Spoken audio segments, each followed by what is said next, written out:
안녕하세요. 오늘부터 저랑 FM하고 MA 두 달에 걸쳐서 같이 공부하게 됐습니다. 제 이름은 장민기라고 합니다. 저에 대한 소개는 책 맨 앞페이지에 있거든요. 그래서 맨 앞페이지 보면 저에 대한 양력, 학력 이런 것들이 쭉 나와 있습니다. 한번 살펴보시고 그 맨 밑에 이메일 주소가 있잖아요. 혹시 공부하시다가 궁금한 사항이 있으면 언제든지 이메일로 연락 주시기 바랍니다. 그럼 제가 성심성의껏 답변해 드리도록 하겠습니다. 제가 담당하고 있는 과목이 FM, MA, 그리고 어드밴스 어카운팅, 그 다음에 이코노믹스 이렇게입니다. 그러니까 언제든지 질문사항 있으면 보내주시기 바랍니다. 그 다음에 목초가 있는데요. 그 목차를 보시면 챕터 1에서는 인트로덕션이고 일반적인 서론을 가리키고요. 챕터 2에서는 레이쇼 어널리시스를 해갖고 비율 분석입니다. 각종 비율 분석하는 거고, 챕터 3는 인베스트먼트 리스크 앤 포트폴리오 매니지먼트인데 상대적으로 약간 중요도가 덜합니다.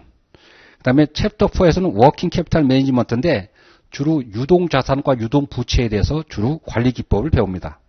그 다음에 챕터 5는 레이징 캐피탈에서 여기서 캐피탈이라고 하면은 타인 자본과 자기 자본 합쳐서 대차 대대표의 대변에 있는 그 부채와 자기 자본을 다 합치는 겁니다. 그 부채와 자기 자본을 어떻게 조달할 건가 그런 걸 배우고, 챕터 6에서는 코스트 오브 캐피탈이라고 그렇게 조달한 자본의 평균 자본 코스트가 얼마로 계산되느냐 그런 거를 살펴봅니다. 챕터 7에서는 FM에서 하이라이트인데요. 캐피탈 버지팅이라 해갖고 장기 투자를 어떻게 할 거냐 그런 걸 배웁니다. 그래서 시험에서는 대략 BC에서 BC를 보면 FM, 그 다음에 MA, 그 다음에 코퍼레이트 가버넌스, IT, 그 다음에 이콘 이렇게 5개로 이루어졌는데 이 전체에 대해서 멀티플 초이스가 66문제가 나옵니다. 그 다음에 시뮬레이션이 4문제, 그 다음에 리튼이 3문제 이렇게 나와요. 그래서 보시면 대략 FM, MA, 코퍼레이트 가버넌스, IT, 이코노믹 이렇게 해서 대략 한 15문제 내외로 나오고, 그 중에서 IT가 대략 한 6문제 정도, 그 다음에 나머지는 15문제 내외로 이렇게 나온다 보시면 될 것 같습니다. 자, 그러면 자, 1페이지 보시면 인트로덕션인데요. 인트로덕션 들어가기 전에 회계에 대해서 잠시 리뷰하는 것이 필요하다고 생각합니다. 그래서 재무제표에 대해서 잠시 여러분들과 같이 리마인드하는 그런 시간을 갖도록 하겠습니다. 재무제표는 4개가 있지만 그 중에서 가장 중요한 시험과 관련된 것은 BS와 IS입니다. 그러면 BS와 IS인데 이거에 대해서 간략하게 살펴보시면 여기 보시면 BS의 이 대변은 크레딧 쪽은 자금을 어떻게 조달했느냐 이걸 나타냅니다. 그래서 이걸 파이낸스 또는 파이낸싱, 자금을 어떻게 조달하느냐 이렇게 나타나겠죠. 그래서 이 자금 조달하는 방법은 타인 자본으로 조달하느냐 그렇지 않으면 자기 자본으로 조달하느냐 이렇게 나눠질 수 있습니다. 그래서 보통 BS는 유동성 배열법이라 해갖고 만기가 빨리 도래하는 것부터 쭉 리스트업을 하게 되어 있습니다. 그래서 보시면 타인 자본은 여기 보시면 current liability, 그 다음에 non-current liability 이렇게 구분하게 되겠죠. 그 다음에 이 밑에는 자기 자본인데 보통 common stock, preferred stock 이렇게 나눠져 있습니다. 그리고 이 조달한 걸 갖다가 어떻게 운용할 거냐, 그걸 갖다가 우리는 오퍼레이션 또는 또는 투자, 인베스트먼트 이렇게 볼 수 있겠죠. 그래서 보시면 여기 current asset, non-current asset 이렇게 둘로 나눠집니다. 그래서 요 토탈 보시는데 이 차변의 합계는 당연히 토탈 에셋이라고 하겠죠. 토탈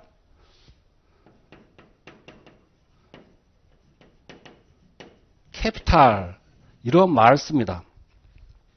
이 토탈 캐피탈이라는 말을 여러분들이 잘 익혀주시기 바랍니다. 그리고 이 부채를 current liability 그 다음에 non-current liability인데 보통 이걸 두 개 합쳐서 여기서는 debt 해서 부채로 이렇게 통칭하는 경우가 많습니다. 그리고 이 재무관리 관련해서는 이 current asset에서 캐시, 그 다음에 marketable securities, 그 다음에 AR, 그 다음에 인벤토리 이렇게 순서로 나눠지겠죠. 그리고 여기서 우리는 요 캐시하고 마케터블 시큐리티스 시장성 유가증권을 합쳐서 그냥 캐시라고 부르기도 합니다. 그 다음에 요 AR까지 합치면 요까지 합치면 우리는 이거 갖다가 퀵 에셋 그래서 빨리 회수할 수 있다. 그래서 퀵 에셋 이렇게 표현합니다. 어디까지 하냐면 인벤토리를 제외한 캐시, 마케터블 시큐리티스, 그 다음에 어카운트 리시버블을 합쳐서 퀵 에셋 이렇게 표현합니다. 자, 그 다음에 인컴 스테이트 보시면 제일 위에가 세일즈가 나오겠죠. 세일즈에서 매출원가 CGS를 차감하게 되면 이것이 그로스 프라핏 매출 총이익이 됩니다. 매출 총이익이 됩니다. 가령 세일즈가 100인데 CGS가 80이다. 그러면 그로스 프라핏은 20이 되겠죠. 그래서 요 CGS와 그로스 프라핏을 합치면 세일즈랑 같은 금액이 나오게 되어 있습니다. 그래서 요 구조를 여러분들이 알아둘 필요가 있고요. 다음으로 그로스 프라핏에서 제너럴 앤 어드민 익스펜스 판매 일반 관리비를 차감하게 되면 여기서 나온 것이 오퍼레이팅 프라핏 영업이익이라고 하는 겁니다. 그런데 재무회계에서는 이 오퍼레이팅 프라핏이라고 표현하는데 영업이익이라고 표현하는데 파이낸셜 매니지먼트에서는 이 표현보다는 어떤 걸 더 많이 사용하냐면 EBIT라는 용어를 더 사용합니다. 그래서 이건 뭐냐면 Earning Before Interest and Tax 이자와 법인세를 차감하기 전에 이익이다 이런 뜻입니다. Earning Before Interest, Expense and Tax. 자, 그래서 여기서 Interest Expense 이자 비용을 차감하게 되면 여기서 나오는 것이 EBT. EBT는 Earning Before Tax 세전 이익이 되겠죠. 그래서 여기서 텍스를 차감하게 되면 이것이 넷 인컴이 나옵니다. 넷 인컴이 나오고요. 여기서 넷 인컴에서 발행 주식 총수를 나눠주면 여기서 나오는 금액이 뭐냐면 숫자가 뭐냐면 EPS라고 해서 주당 1주당 이익이라고 합니다. Earning per share. 그래서 이 구조는 당연히 여러분 알겠지만 용어가 약간 다른 것들을 여러분들이 알아놓으시는 것이 필요합니다. 특히 여기서 보시면 토탈 캐피탈, 그 다음에 EBIT, 그 다음에 퀵 에셋 이런 용어들은 회계학에서는 주로 사용하지 않는 용어들이기 때문에 여러분들이 알아둘 필요가 있습니다. 그리고 참고로 이 회사가 자금을 조달하는데 외부에서 조달한 걸 타인 자본, 그 다음에 내부에서 조달한 걸 자기 자본에서 토탈 캐피탈을 했는데, 이 타인 자본에 대해서는 지급하는 것이 이자를 지급하고, 자기 자본에 대해서는 주주에게 지급하는 걸 우리는 배당금 이렇게 얘기합니다. 배당금. 그런데 이 이자는 인컴 스테이트먼트에 여기 비용으로 취급하기 때문에 이 비용이 늘어나면은 이 EBT가 줄어들고 따라서 이 텍스 익스펜스가 줄어듭니다. 그래서 어떤 것이 비용으로 처리하게 되면 그만큼 세금을 적게 낸다. 그래서 세금에 영향을 미친다. 그래서 보통 우리는 이걸 갖다가 텍스 이펙트다. 이런 표현을 씁니다. 그리고 이 넷 인컴에 대해서는 인컴이 나오면 이거에 대해서 우선주에 대해서 먼저 배당을 실시하고 그리고 남은 이익이 있으면 그 다음에 커먼 스탁, 보통주에 대해서 배당을 실시합니다. 어쨌든 이 넷 인컴은 먼저 내부에 내년도에 사업에 얼마나 필요한지 그 필요 자금이 산정이 되면 그걸 내부에 유보하는데 그걸 갖다가 리테인드 어닝이라고 합니다. 리테인드 어닝을 일단 유보해 놓은 다음에 나머지 금액을 디비던드로 배당하게 돼 있죠. 그래서 만약에 이 넷인컴이 10이다. 그러면 내부 유보가 4다. 그러면 배당금은 6이 되겠죠. 그래서 항상 리테인드 어닝과 디비던드 금액을 합치면 뭐와 같게 되냐면 넷 인컴과 같습니다. 요 부분과 요 부분 세일즈에서 CGS를 차감하게 되면 그로스 프로핏이기 때문에 세일즈는 CGS와 그로스 프로핏을 합친 금액이다. 요 원리와 요거를 잘 알아두시면 나중에 뒤에 가서 다른 걸 배울 때 굉장히 이해하기가 용이합니다. 자, 이런 기본적인 포맷은 반드시 여러분의 머릿속에 집어져 있어야지 파이낸셜 매니지먼트를 공부하는데 어거지로 공식을 외우지 않고 원리를 이용해서 문제를 푸는데 굉장히 유용합니다. 그래서 이 포맷 두 개는 여러분들이 반드시 집어넣고 있어야 합니다. 자, 그래서 보시면 1페이지 보면 파이낸셜 매니지먼트 의의가 나오는데 파이낸셜 매니지먼트라는 것은 identification and implementation of strategies designed to maximize a firm's value. 여기 to maximize a firm's value가 중요한 내용입니다. 재무관리라는 것은 기업의 가치를 극대화하기 위해서 여러 가지 전략을 수행하는 겁니다. 그래서 그 전략을 어떻게 하냐면 자금을 싸게 저렴하게 빌려서 높게 운용하는 것이 가장 중요하다고 볼 수 있겠죠. 자, 그런 부분이고 그 다음에 보시면 2번에 보면 파이낸셜 매니지먼트 디시전이 나옵니다. 1번에 보시면 파이낸싱이라고 나오는데 파이낸싱이라는 건 뭐냐면 아까 보시다시피 BS의 대변에 이 자금을 어떻게 조달하는 거냐, 자금을 어떻게 조달할 거냐, 타인 자본으로 조달할 거냐, 자기 자본으로 조달할 거냐, 이런 자금의 조달과 관련되는 거고요. 그 다음에 2번의 캐피탈 버지팅은 거기 뭐냐면 The process of planning a long-term investment. 장기로 자산을 운용할 때 이걸 갖다가 투자를 할 건가 말 건가. 그래서 우린 챕터 7에서 이걸 배웁니다. 캐피탈 버지팅.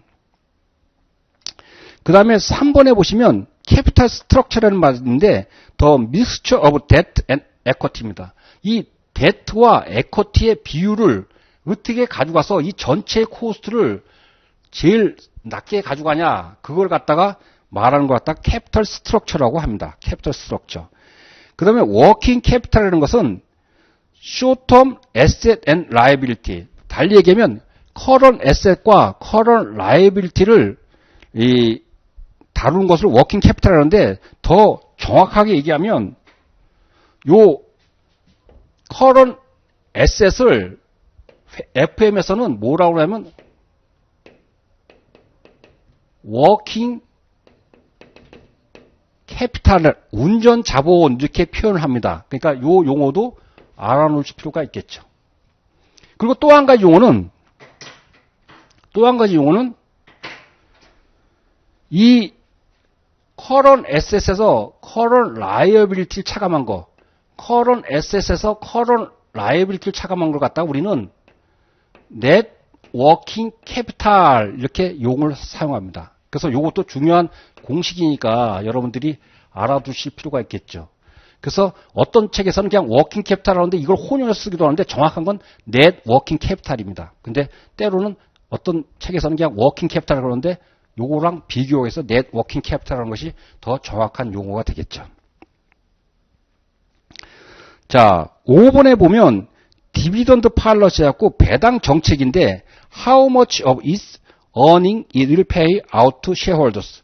이 이익이 난 거에 대해서 외부의 주주한테 얼마를 배당하고 내부에는 얼마를 남겨둘 건가 이걸 갖다 결정하는 거. 즉 이익을 유보금과 배당금으로 쪼개는 나누는 정책을 디비던드 팔러시라고 합니다. 자, 이런 1, 2, 3, 4, 5번에 대한 용어는 여러분들이 이 자체가 시험이라기보다는 다른 것과 연관돼서 물어볼 때가 있으니까 용어의 컨셉을 명확하게 알아두는 것이 필요합니다.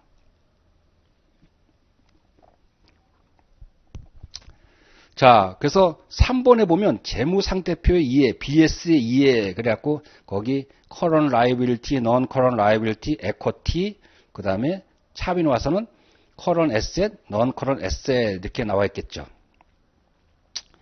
그래서 보시면 요것을 다루는 것이 current asset과 current asset이 working capital, 그 다음에 타인 자본과 자기 자본을 어떻게 조달할 건가를 배운 것이 캐피탈 레이징, 거기에 관련된 코스를 배우고 그 다음에 이 non-current asset을 어떻게 할 건가를 배우는 것이 캐피탈 버지팅, 그 다음에 이 운용을 어떻게 할 건가가 인베스트먼트, 이런 내용이 되겠습니다. 자, 그 다음에 1페이지 밑에 보시면 넷 인컴과 캐시프로 이렇게 비교원표가 나와 있는데 이 인컴 스테이트먼트는 일정 회계 기간 동안에 기업의 경영 성과를 나타냅니다. 그런데 이 인컴 스테이트먼트는 인컴 스테이트먼트에 나타난 넷인컴은 한 가지 문제가 있는데 이 넷인컴은 그 기업이 적용하는 회계 원칙에 따라서 이익이 달라질 수가 있습니다. 즉 인벤토리를 FIFO로 할 거냐 LIFO로 할 거냐, 그 다음에 디프리시에이션 감가상각을 SL 매수를 쓸 거냐 가속상각법을 쓸 거냐, 이런 등등에 따라서 동일한 내용도 적용되는 회계원칙에 따라서 이 넷인컴이 달라질 수가 있습니다. 그래서 재무관리, 파이낸셜 매니지먼트에서는 회계상의 이익보다 넷인컴이나 오퍼레이팅 프로핏 또는 그로스 프로핏, 주로 이제 넷인컴이 되겠지만 회계상의 넷인컴보다는 캐시프로라는 걸 더 많이 사용합니다. 그러니까 돈이 어떻게 들어오고 나간 걸 갖다가 다루는, 그러니까 현금 흐름이 어떻게 됐느냐를 따라서 그걸 갖다가 더 잘 이용합니다. 더 많이 이용합니다. 그래서 그 박스에 보시면 넷인컴은 어떻게 계산할 수 있냐면 캐시가 들어온 거에서 디프리시에이션을 차감하게 되면 넷인컴이 되겠고, 캐시프로는 넷인컴에다가 디프리시에이션을 차감하게 되면 이것이 캐시프로가 된다, 이런 내용인데 이건 공식처럼 여러분들이 머릿속에 집어넣는 것이 필요합니다. 그러면 왜 회계상에서는 회계상의 이익인 넷인컴보다 파이낸셜 매니지먼트에서는 캐시프로를 더 사용하는지, 더 유용하게 사용하는지, 그걸 갖다가 제가 잠시 예를 들어 설명해 보면 이렇게 됩니다. 지금 A라는 기업이 있고 B라는 기업이 있습니다. 둘 다 매출액은 세일즈는 1000이에요. 1000. 근데 얘를 간단하기 위해서 다른 모든 비용은 없다고 가정하자고요. 단지 비용은 감가상각만 있습니다. 근데 감가상각인데 디프리시에이션이 있는데 A기업은 가속상각을 해서 400원의 감가상각이 있고 B기업은 정액법 SL 매수를 해서 200원의 감가상각이 있다고 볼 경우 텍스가 없다고 할 경우 넷인컴은 600과 800으로 차이가 납니다. 동일한 매출익이 발생했는데도 불구하고 적용하는 감가상각 방법에 따라서 넷인컴이 이렇게 차이가 납니다. 그래서 이러면 문제가 되겠죠. 적용하는 회계 원칙에 따라 방법에 따라서 이익이 차이 나면. 그래서 재무관리에서는 캐시프로를 사용하는데 이 디프리시에이션이라는 것은 비용으로는 처리됐지만 돈이 나가지 않습니다. 그래서 A 기업에서는 실질적으로 보면 매출 1000원 해서 돈이 들어왔기 때문에 1000이 그대로 있는 거죠. 그래서 보면 여기다가 디프리시에이션을 가산하면 플러스를 해주면 이것이 캐시프로가 됩니다. 그래서 캐시프로는 1000이죠. 자, 이 캐시프로는 어떤 회계 처리 방법을 적용하더라도 동일하게 결과가 나옵니다. 따라서 재무관리에서는 회계상의 이익보다는 캐시프로를 사용을 더 많이 합니다. 그래서 여러분들이 여기서 알아두실 건 뭐냐면 거기 나온 대로 뭐예요?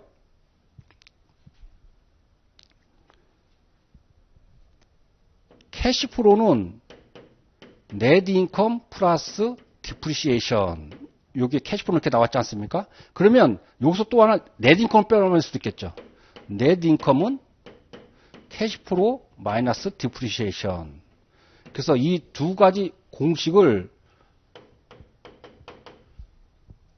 인식해 놓으시면 7장 챕터 7에 가셔갖고 캐피탈 버지팅에서 여러분들이 이것을 유용하게 쓰실 겁니다. 자, 그 다음에 2페이지 가시면 그러면 2번에 보시면 회사의 목표가 무엇이냐 그렇게 나왔어요. 기업의 목표가. 그러면 옛날 재무관리책에서는 기업의 목표는 이 넷인컴을 맥시마이제이션 하는 것이 기업의 목표입니다. 이렇게 쓰여 있었습니다. 그런데 그 기업의 이익이라는 게 이 전체 회사 전체 이익이지 주주 한 주당 이익이 더 중요하지 않겠습니까? 예를 들면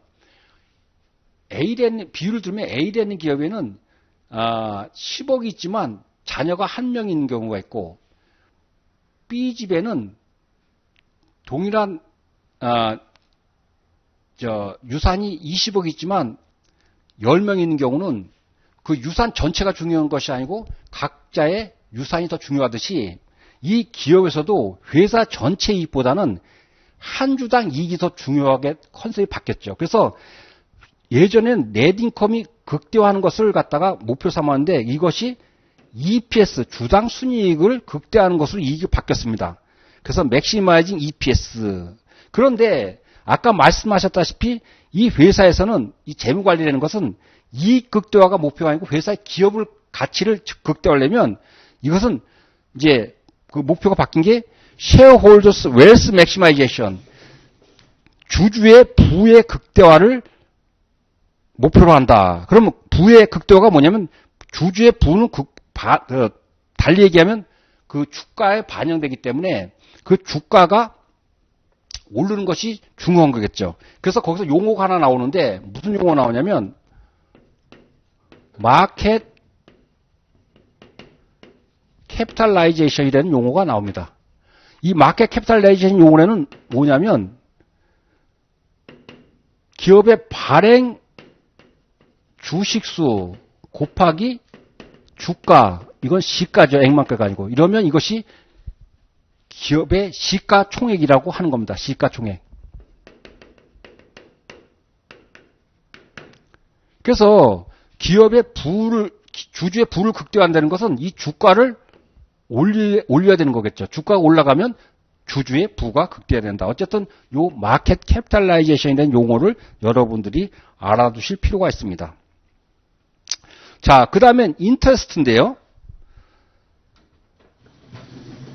회사가 자금을 조달하는 방법에 말씀드린 바와 같이 부채, 타인 자본을 조달할 수도 있고 자기 자본을 조달할 수 있는데 타인 자본에 제공한 사람은 우리는 채권자라고 합니다.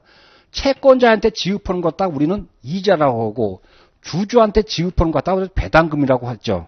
그래서 이 채권자, 타인 자본, 부채에 대해서 그 대가를 이자라고 그러는데 그 이자율을 갖다가 가격을 우리는 인터레스트 레이트, 이자율이라고 합니다.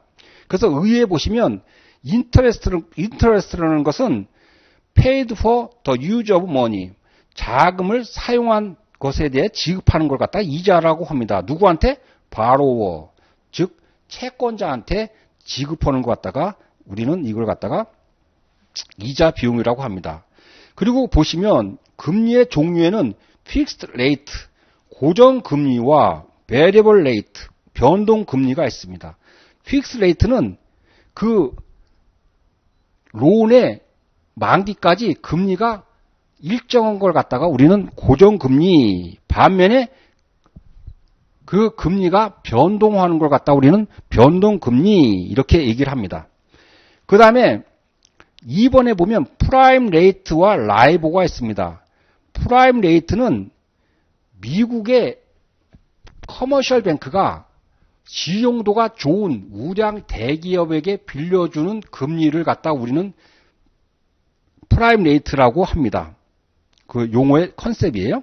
그 다음에 라이보라는 건 뭐냐면 런던 인터뱅크 오퍼드 레이트라고 해서 그 앞잘 딴 건데 런던 금융시장에서 인터뱅크, 은행 간에서 서로 오퍼드가 대출입니다. 론을 해줄 때 적용되는 금리를 우리는 런던 인터뱅크 오퍼드 레이트라고 합니다. 만약 이것이 홍콩이면 하이보가 되겠죠. 홍콩 인터뱅크 오퍼드 레이트.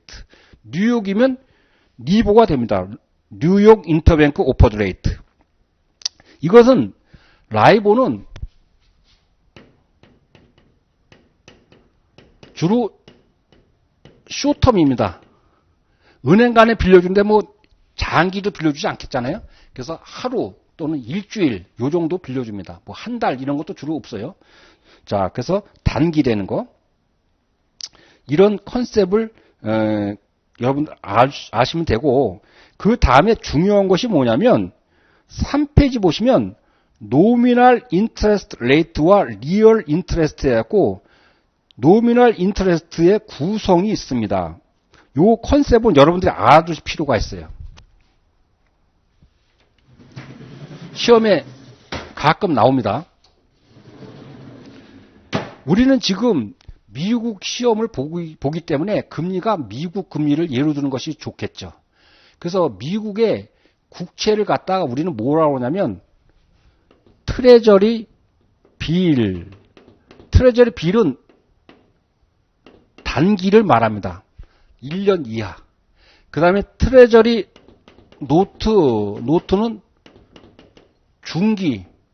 이거는 1년 이상 10년 이내. 그 다음에 트레저리 본드. 이거는 장기예요. 이거는 10년을 초과하는 거예요. 이거는 1년 이내. 이것은 1년에서 10년. 이렇게 됩니다. 어쨌든 이 미국 국채는 디폴트가 날까요, 날까요? 미국 국채는 디폴트가 안 납니다. 그러니까 리스크 프리 레이트겠죠. 그래서 이거는 달리기면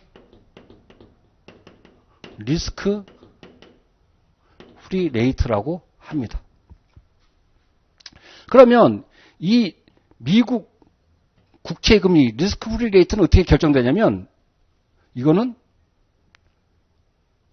T빌 레이트는 리얼 레이트 실질 금리에다가 플러스 인플레이션 레이트 이걸 합치면 이것이 T빌 레이트가 됩니다. 그래서 만약에 예를 들어서 리얼 레이트가 미국의 실질 금리가 2%인데 인플레이션이 1%다. 그러면 T-bill 레이트는 3%가 됩니다. 그걸 갖다가 리스크 프리 레이트라고 그랬죠. 용어를 잘 알아두시고. 그러면 미국의 T-bill 레이트가 이렇게 됐으면 테슬라 같은 회사채는 리스크 프리가 아니겠지 않습니까? 리스크가 있겠죠. 돈을 빌려주면 리스크가 있다고요. 그래서 리스크 프리 레이트에다가 플러스 알파가 되겠죠. 알파. 이걸 갖다가 우리는 보통 리스크 프리미엄 이렇게 얘기를 합니다. 리스크 프리미엄. 이 리스크 프리미엄에 해당되는 것이 뭐냐면 첫 번째가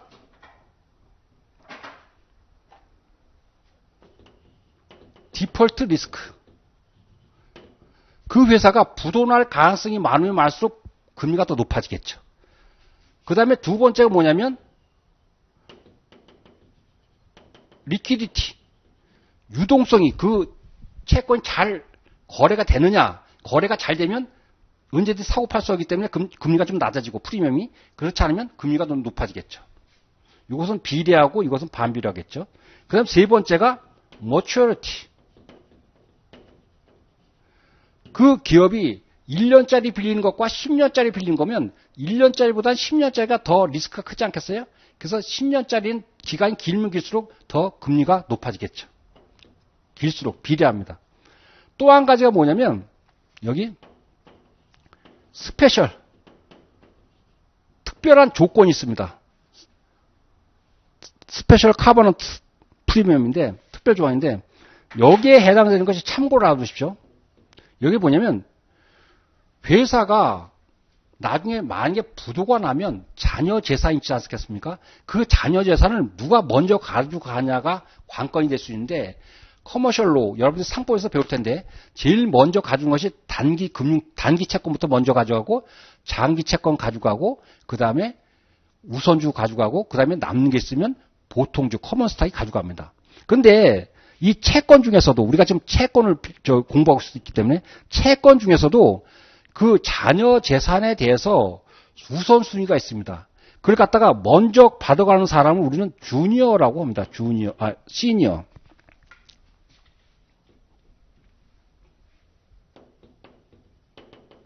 시니어. 그 다음에 시니어가 받아가고 나서도 돈 있으면 가져가는 사람을 우리는 주니어.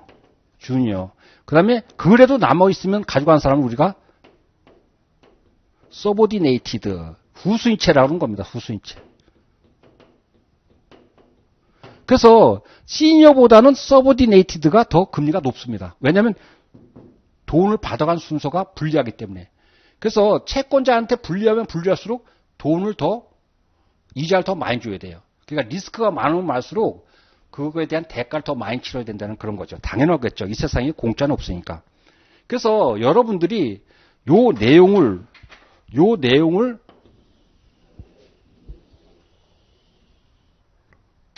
머릿속에 넣어놓고 계셔야 합니다. 중요합니다. 그래서 참고로 요것도 좀 알아두시고. 그래서 요 리얼 레이트와 인플레이션을 합친 것이 뭐라고 그러냐면 다른 말로 뭐라고 하냐면 이걸 갖다가 노미널 레이트 명목금리라고 합니다. 명목금리. 그러니까 명목금리는 실질금리 플러스 인플레이션을 합친 것이 명목금리가 되는 거죠. 그래서 요 공식도 여러분들이 알아두시는 게 좋습니다. 이걸 특별히 뭐라 하냐면 피셔라는 경제학자가 이걸 갖다 공식을 발견해낸 따라서 피셔 이퀘이션, 피셔 방정식 이렇게 표현을 합니다. 자, 거기 보시면 3페이지에 퀘션이 있는데 다음 중에서 특정 증권에 대한 리스크 프리미엄을 결정하는데 관련이 없는 것은 어떤 거냐? 거기 보면 A번은 만기는 관련이 있죠. 만기가 길면 길수록 더 프리미엄이 많이 붙습니다. 자, B번에 보면 relative liquidity. 유동성이 그 채권의 유동성에 영향을 받죠. 유동성이 많으면 금리를 좀 적게 주고 유동성이 지금 잘 거래가 안 되면 좀 더 금리를 높여줘야 됩니다. 그 다음에 C번에 relative seniority 상환 우선순위 자녀 재산에 대한 상환 우선순위가 어떠냐에 따라서 영향을 받죠. 그걸 스페셜 카버넌트 프리미엄이라고 합니다. 답은 EPS죠. earning per share는 일주당 순이익으로서 이거에 대해서는 영향을 받지 않습니다. 자, 앞에 2페이지에서 문제를 한번 다시 보시면 문제 2페이지의 퀘스천 1에 보시면 런던 인터뱅크 오퍼드 레이트 라이보는 다음 중에서 어떤 거에 나타내느냐 보면 A번에 보면 리스크 리레이트. 리스크 리레이트는 아니죠. 리스크 리레이트는 누구예요? 국채만이 디폴트 위험도 없고 무슨 위험도 없는 겁니다. 그러니까 리스크 리레이트는 틀렸죠. C번에 크레딧 리스크 어저스티드 레이트. 신용 위험을 조정한 레이트는 아니죠. D번에 롱텀이 아니죠. 아까 뭐라 했어요? 라이보는 은행간이기 때문에 길어야 일주일 정도, 뭐 짧게는 하루 이렇게 빌려준다 그랬죠. 답은 노미널 레이트입니다. 그래서 이건 리얼 레이트와 인플레이션 레이트 합친 것이 노미널 레이트다 이렇게 되겠죠. 노미널 레이트. 요걸 다 합친 걸 노미널 레이트라고 하는 거죠. 그래서 답은 노미널 레이트입니다. 자, 2번에 보면 프라임 레이트. 프라임 레이트는 뭐라 했죠? 미국의 커머셜 뱅크가 신용도가 높은 우량 기업에 대출해 줄 때 적용하는 금리를 우리는 프라임 레이트라고 합니다. 여러분 혹시 가끔 미국 CNN 뉴스를 보면 그 프라임 레이트가 얼마다 이렇게 고시되는 것을 볼 수 있습니다. 그 프라임 레이트가 이거를 말하는 겁니다. 자, 다시 3페이지로 오셔갖고요. 지금 4번에 보시면 이자와 배당이 있는데 여러분 컨셉을 다시 정리하기 위해서 여기다 이게 요약표를 만들었는데요. 이자와 배당을 보시면 이자는 크레디터, 자금 채권자한테 주는 것을 이자라고 하고 주주한테 주는 것을 배당금이라고 했죠. 그 다음에 텍스 이펙트를 보시면 인트레스트 익스펜스는 비용으로 처리되기 때문에 그만큼 세금을 적게 냅니다. 반면에 디비던드는 넷인컴에서 주는 거기 때문에 그 주는 거에 대해서 비용 처리가 안 돼요. 그래서 텍스 이펙트가 없습니다. 그럼 여러분 여기 월할 계산이 되는 건데 이자는 만약에 1월 1일 날 빌렸으면 1월 1일부터 12월 30일까지 1년치 이자를 주지만 7월 1일 날 빌렸으면 7월 1일부터 12월 31일까지 6개월치 이자를 줍니다. 반면에 배당은 그렇게 월할 계산, 일수 계산하는 것이 아니고 배당 지급 기준일자에 주식을 갖고 있으면 그거에 대해서 1년치를 전체를 줍니다. 그래서 월할 계산하지 않고 배당 기준일에 주식을 갖고 있느냐 아니냐 그것만을 살펴봅니다. 그 다음에 이자는 계산 기준이 당연히 뭐예요? 발행 금액이 아니고 채권의 발행 금액이 아니고 액면 금액, 페이스 어마운트에 하죠. 똑같이 디비던드도 액면 금액으로 해서 배당을 줍니다. 액면 금액으로 배당을 줍니다. 그래서 무슨 말이냐면 예를 들면 삼성전자에 대해서 주주총회에서 삼성전자에서 올해 배당이 20%입니다. 그러면 와 엄청나게 높은 걸로 볼 수 있습니다. 그런데 이 배당은 뭐냐면 삼성전자 20%라는 건 삼성전자의 주식이 지금 1주당 5,000원이거든. 5,000원. 5,000원이니까 5,000원에 20%에서 1,000원을 지급한다는 겁니다. 근데 실질적으로 삼성전자의 뭐예요? 삼성전자의 시가는 5,000원에 산 게 아니죠. 5,000원이 아니죠. 예를 들면 5만 원이면 5만 원에 20% 지급하는 것이 아니고 5,000원, 액면 금액에 5,000원에 지급한다. 그걸 갖다가 꼭 알아두시기 바랍니다. 그래서 이 표는 간단한 것 같지만 여러 가지를 함의하고 있기 때문에 여러분들이 잘 봐두실 필요가 있습니다. 그 다음에 그 밑에 당구장 표시 보면 이펙티브 인트레스트 코스트 약간 유효 이자율이라는 게 나오는데 유효 이자율은 어떻게 계산하냐면 이자율 곱하기 1 마이너스 텍스 레이트 이렇게 되어 있습니다. 그래서 유효 이자율은 이자율 곱하기 1 마이너스 텍스 레이트 이렇게 되어 있습니다. 그러니까 텍스 레이트가 높으면 높을수록 유효 이자는 내려가는 거죠. 요거는 나중에 페이지 56페이지에서 더 자세히 설명할 겁니다. 그러니까 여러분들이 그렇게 거기서 설명할 거냐 보셨을 때 어쨌든 세율이 높아가면 갈수록 유효이자는 낮춰지는 거죠. 왜냐하면 이자 비용에 대해서는 세금을 적게 내기 때문에 그만큼 적게 낸다는 뜻입니다. 그래서 예를 들면 이자율이 10%인데 지금 세율이 30%다.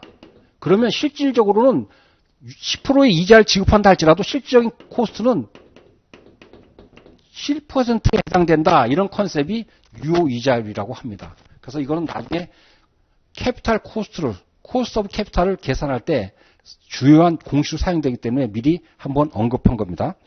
그 다음에 그 밑에 보시면 베이시스 포인트라고 있는 게 있어요. 이 베이시스 포인트는 뭐냐면 퍼센티지가 이거는 퍼센티지는 100분의 1이지 않습니까? 근데 100분의 1은 굉장히 큰 숫자예요. 여러분 감을 잡지 못하겠지만 굉장히 큰 숫자예요. 그 왜 그러냐면 국제 금융시장에서 돈을 빌리거나 할 때 뭐 1000억 이렇게 빌린 게 아니고 단위가 1조, 10조 이렇게 됩니다. 그럴 때면 이 1% 단위로 하면 협상이 안 되겠죠. 그래서 이걸 갖다 또 나누는 게 뭐냐면 100분의 1이 아니고 10,000분의 1을 갖다가 해서 그걸 다 했습니다. 더 낮은 단위를 쓰는 거죠. 이걸 갖다 뭐냐면 10,000분의 1을 갖다가 우리는 베이시스 포인트라고 하는데 요거는 용어 정도만 알면 되는데 이 베이시스 포인트는 뭐냐면 여러분 어떻게 알게 되면 암기하면 좋으냐면 100 베이시스 포인트는 1%다. 즉 1%는 100 베이시스 포인트다. 이 정도를 여러분들이 머릿속에 그냥 구구단 암기하듯이 암기해 놓고 있으면 굉장히 유용하게 문제 풀 때 혹시 베이시스 포인트를 줄 수도 있거든요. 그럴 때 여러분들이 사용할 수 있습니다.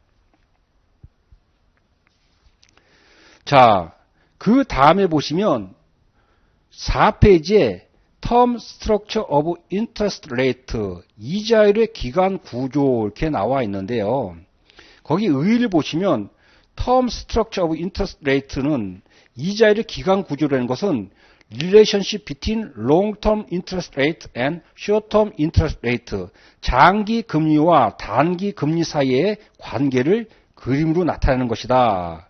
그리고 두 번째 보면 yield curve, 수익률 곡선이라는 것은 선인데 인터레스트 레이트를 어떤 뭐냐면 각각에 해당되는 만기에 따라서 그려놓은 선을 갖다가 yield curve라고 하는데 달리 얘기하면 yield curve라는 것은 뭘 말하냐면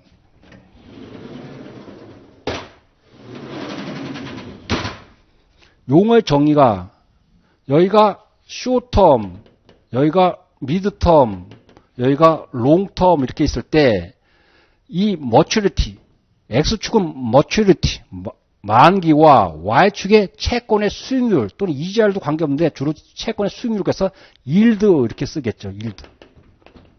이 관계를 단기 금리가 중기와 장기가 어떻게 나타나는지를 연결해서 보여주는 걸 갖다 우리는 yield curve라고 합니다. 그러니까 달리 얘기하면 만기와 수익률 간의 관계를 그림으로 나타나는 것을 갖다가 우리는 yield curve다 이렇게 얘기합니다. 이런 식으로 나타나는 것 갖다가 yield curve다 이렇게 얘기를 하죠. 그래서 이 yield curve가 어떤 거다 그런 용어는 여러분이 알아두실 필요가 있고 그러면 이 2번에 가시면 yield curve의 모양이 4가지 종류가 있다는 겁니다. 첫 번째가 노멀 yield curve입니다. 정상 수익률 곡선. 정상 수익률 곡선은 장기 금리가 단기 금리보다 더 높죠. 그것은 당연히 지극하다는 거죠. 왜냐하면 10년짜리 빌릴 때와 1년짜리 빌릴 때가 어떤 게 금리가 높겠습니까? 어떤 게 빌려준 쪽에서는 리스크가 크겠습니까? 당연히 10년 동안 빌려준 게 더 크겠죠. 그러니까 만기, 머추리티 프리미엄을 가정해 본다면 장기가 단기보다는 당연히 높은 것이 지극히 정상적이다. 그래서 이걸 갖다가 노멀 yield curve라고 합니다. 그래서 이 모양이 우상향, upward slope, 그 다음에 most often seen. 그래서 가장 흔하게 나타나는 겁니다. 가장 흔하게 나타나는 거예요. 두 번째가 inverted yield curve라는 겁니다. abnormal yield curve, 비정상적인 거 있죠. 이 장기가 단기보다 높은 게 그게 정상적인데 비정상이 뭐냐면 장기가 더 낮아요. 단기가 높고 장기가 낮아요. 이걸 갖다가 인버티드 또는 애브노멀 일드 커브라고 그래요. 그건 언제 나타나냐면 이거는 잘 나타나지 않아요. 잘 나타나지 않는데 이건 주로 뭐냐면 이코노미가 리세션, 경기가 불황일 때는 돈을 빌리려고 그러지 않기 때문에 이렇게 금리가 나타난다. 금리 곡선 형태가 나타난다. 수익 곡선 형태가. 그래서 이코노믹 리세션 거기다가 밑줄 쳐놓으면 되겠어요. 잘 나타나지 않아요. 세 번째는 플랫 일드 커브예요.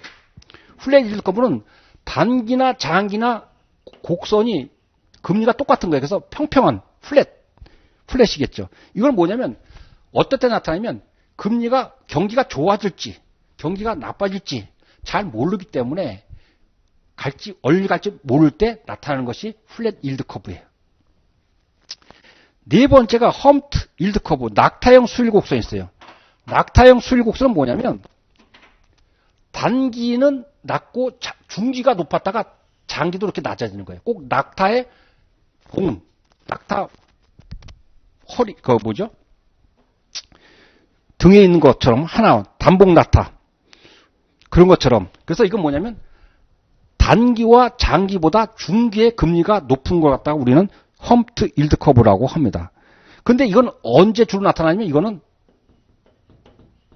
예를 들면 센트럴 뱅크에서 중앙은행에서 긴축을 실시하면 긴축이라는 건 뭐냐면 돈을 시장에서 걷어들이는 걸 긴축이라고 해요. 경제학에서 이제 배울 겁니다. 이 긴축을 실시하게 되면 갑자기 돈이 없어지기 때문에 갑자기 금리가 올라갔다가 점점 내려오는 그런 형태겠죠. 자, 이 네 가지 형태가 있다. 이렇게 여러분들이 그 컨셉 정도를 알아두시면 됩니다. 알아두시면 되고, 우리 프린트물을 잠깐 볼까요? 프린트물에 몇 페이지 보시냐면, 프린트물 3페이지 보시면, 이자율 기간 구조 이론을 추가로 제가 설명하기 위해서 갖고 왔습니다. 자, 이 형태가 이렇게 나타나는 걸 갖다가 이론적으로 설명하는 것을 갖다가 세 가지가 있어요. 첫 번째가 뭐냐면 expectation theory입니다.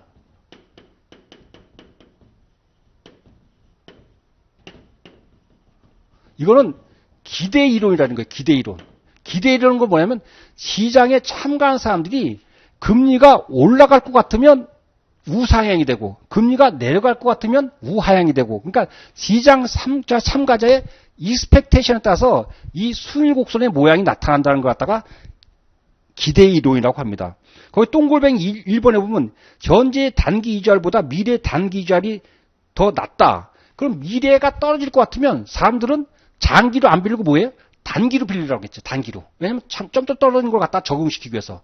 그렇게 되면 단기 금리가 더 높아지겠죠. 그래서 미래 금리가 떨어질 것 같으면 우하향이 되는 거고, 반대로 장기의 금리가 올라갈 것 같으면 우상향이 된다. 이것은 기대 이론에 합니다. 그래서 그런 의미가 되고, 거기 보시면 완전한 대체 관계다. 만개 단체권. 이건 쇼텀과 미드텀과 롱텀 사이에 채권 간의 대체 관계가 완전한 대체 관계. 거기 형광펜칠이고, 그래서 여기는 보시면 그래서 뭐냐면 장기 이자율은 단기 이자율의 기하평균과 같다 이렇게 했는데 굉장히 어려운 표현인데, 이거는 여러분들이 혹시나 해서 제가 설명드리면 이런 겁니다. 지금 2년짜리 금리가 있어요. 요 제로, 이어 1, 이어 2가 있겠죠. 요때 1년짜리 금리가 예를 들면 6%라고 보자고. 6%. 그 다음에 요걸 갖다가 S라고 표시하고, 그 다음에 향후 1년부터 그 다음에 2년까지의 금리가 요걸 갖다가 미래 금리라고 해서 퓨처로 금리라서 보면, 선도 금리라서 보면 이건 7%라고 보자고요. 그러면 이거는 완전 대체하면 이 전체 2년짜리 금리는 몇 퍼센트가 되냐? 그럴 경우에 이때 나오는 것이 기하평균입니다. 기하평균은 산수평균과 달라서 어떻게 하냐면, 지금 2하고 8이 있다고 보면 이걸 산수평균으로 하게 되면 2 더하기 8에서 개수로 나누니까 이거는 5가 되겠죠. 이것이 산수평균입니다. 기하평균은 어떻게 되냐면 요거를 갖다가 두 개를 곱합니다. 1 플러스 6% 해갖고 곱하기 1 플러스 7% 해갖고 요거는 둘로 나누는 것이 아니고 개수에 따라서 두 개니까 두 개에 대해서 이렇게 만약에 세 개면 3이 되겠죠. 3 거듭제곱은. 이렇게 하는 걸 갖다가 우리는 기하 평균을 낸다고 합니다. 그래서 요 두 개를 알고 있으면 요걸 구할 수 있고 반대로 이렇게 계산하면 이거 얼마 나오면 6.5%가 나옵니다. 그 예에서 본 것처럼 6.5%. 그래서 만약에 지금 제로 시점에서 1년까지 금리가 6%인데 지금 0부터 2년까지 금리가 6.5%다. 그럼 이것도 구할 수 있겠죠. 거꾸로 구할 수 있겠죠. 그래서 요 관계식은 여러분들이 알아둘 필요가 있습니다. 그래서 그 그림은 지금 그걸 설명하고 그 다음 페이지 보시면 유동성 선호 이론이 나옵니다. 리퀴디티 프리퍼런스 시오리. 우리는 현찰을 갖고 있는 걸 좋아하죠. 그러면 현찰을 포기하면 거기에 대한 대가를 받기 원하겠죠. 근데 그 포기하는 기간이 길면 길수록 더 많은 프리미엄을 요구하겠죠. 그래서 그 장기 금리는 단기보다 더 높을 수밖에 없는데 그건 왜 그러냐면 유동성을 포기한 기간이 길기 때문이다. 그런 것이 유동성 선호 이론입니다. 거기 보면 장단기 간의 차이는 대체 관계는 완전 대체 관계가 아니고 불완전 대체 관계예요. 불완전 대체 관계. 그래서 요거는 그림으로 나타나면 어떻게 나타나면 유동성 선호 이론은 만약에 금리가 우상향이다. 그러면 이건 익스펙테이션 시오리라고 하면 유동성 선호 이론 요거보다 좀 높게 된다는 거예요. 이것은 유동성 선호 이론이에요. 반대로 이것이 플랫 정도로 나타난다. 만약 익스펙테이션 시오리에서 그런데 유동성 선호 이론을 적용하면 요거보다는 이렇게 되겠죠. 플랫이라도 우상향이 되겠죠. 반대로 익스펙테이션 시오리에서 우하향인 경우에는 우하향이긴 이지만 요거보다는 약간 높여서 유동성 선호 이론이 적용된다. 그래프가. 이것이 유동성 선호 이론입니다. 거기서 퀘스천에 보시면 1년 만기 똑같은 얘기인데 요거 똑같은 얘기인데 만약에 여기서 1년부터 1년까지는 유동성 프리미엄이 1%다. 그럼 여기다가 뭘 해야 될까요? 플러스 1%를 해줘야 된다는 뜻이에요. 그래서 여기다가 플러스 1%를 해서 8%를 적용하면 된다. 그런 내용이에요. 그래서 여러분들이 계산하는 방법은 똑같기 때문에 어려운 건 없으니까 한번 계산할 수만 있으면 됩니다. 그 다음에 나머지 하나가 뭐냐면 마켓 세그멘테이션 시오리예요. 시장 분할 이론. 5페이지에 있어요. 마켓 세그멘테이션 시오리는 뭐냐면 이 단기, 중기, 장기가 완전히 구분되어 있다는 겁니다. 그래서 마켓 세그멘테이션 시오리는 이 단기, 중기, 장기가 시장 참가자들이 다 구분되어 있다는 거예요. 그래서 여기에 단기 참가자, 단기 수익률 곡선은 단기 시장에 참여한 사람들이 의해서 주로 결정된다는 겁니다. 그럼 주로 이 단기 시장에 참여한 사람들이 누구겠어요? 개인과 커머셜 뱅크, 상업은행이 주로 의해서 이 금리가 결정된다. 수익률 곡선이.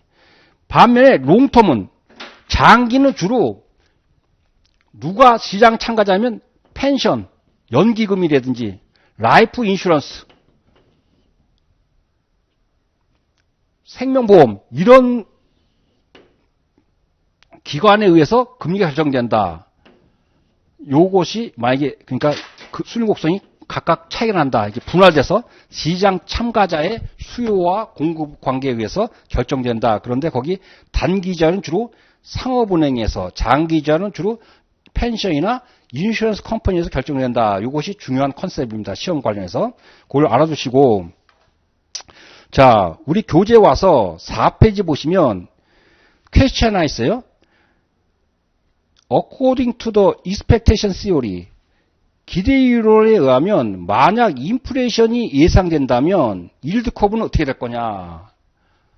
자, 인플레이션 예상되면 금리가 올라가는 것으로 예상되죠. 금리가 올라갈 거 예상되면 1번이 될까요? 2번이 될까요? 3번이 될까요? 4번이 될까요? 인플레이션은 금리가 올라가는 거죠. 올라가면 당연히 우상향하겠죠. 왜 인플레이션이 그렇게 됐냐? 그럼 우리는 아까 배우지 않았습니까? 노미널 레이트는 이걸 다 합친 걸 노미널 레이트라고 하는데 리얼 레이트에다가 인플레이션 레이트, 그러니까 인플레이션이 올라가면 노미널 레이트가 당연히 올라가겠죠. 금리가 올라갈 걸로 예상하게 되면 당연히 우상향하는 그래프가 등장하겠다. 이런 내용입니다. 자, 여기까지 하고 쉬었다가 이어서 하도록 하겠습니다.